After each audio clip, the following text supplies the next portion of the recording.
দিয়ে দিলে হয়ে যাবে বলে নিলে তারপরে। আর কেমন আছেন আপনারা? আমাদের এই ছোট্ট চ্যানেল বাঙালি রান্নাবান্নায় আপনাদের স্বাগত। আজ বানাচ্ছি আমরা পটল চিংড়ি।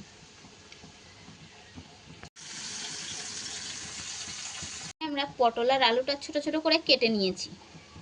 চিংড়ি মাছগুলো আমরা ভেজে দিয়ে দিচ্ছি চিংড়ি মাছের উপরে হলুদ আর দিয়ে দিচ্ছি লবণ দিয়ে চিংড়ি মাছগুলো আমরা ভালো করে ভেজে নেব।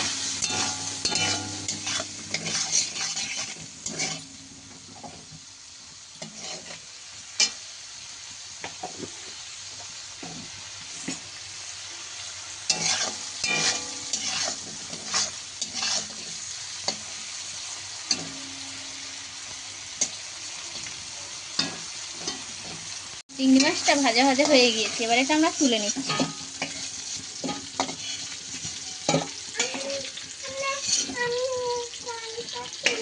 একটু তেল দিয়ে ওর মধ্যে দিয়ে দিচ্ছি গোটা গরম মশলা, 5 ফোড়ন আর গোটা শুকনো লঙ্কা।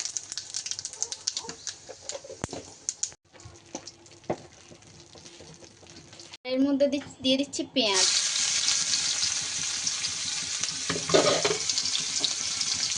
রসুন, টমেটো কুচি, চেরা কাঁচা লঙ্কা। এগুলো আমরা ভালো করে ভেজে নেব।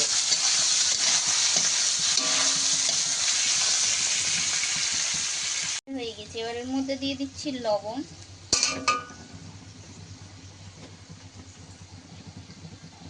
হলুদ,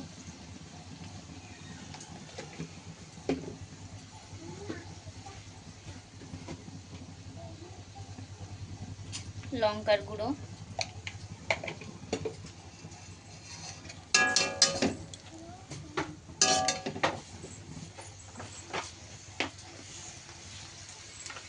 আর দিয়ে দিচ্ছি সামান্য একটু চিনি দিয়ে এটা ভালো করে কষিয়ে নেব।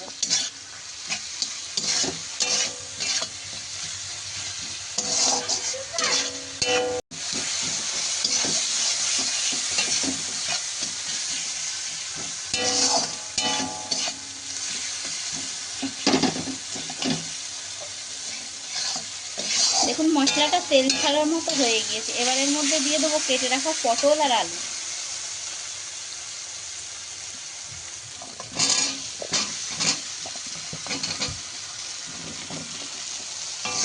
দিয়ে এগুলো আমরা ভালো করে ভেজে নেব।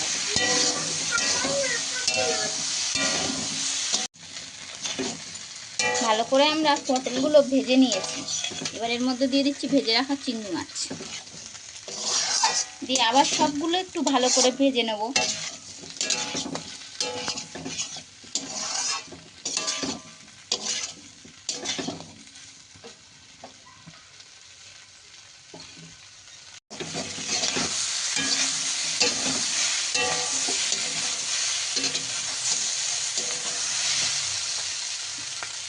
এবার এর মধ্যে দিয়ে দিচ্ছি 1 চামচ জিরের গুঁড়ো,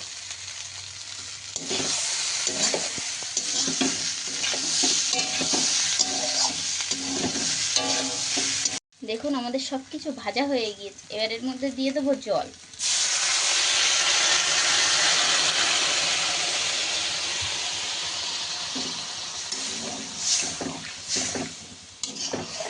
জলটা একটু অল্প পরিমাণেই দিলাম। এটা আমরা একটু কষা কষা করব।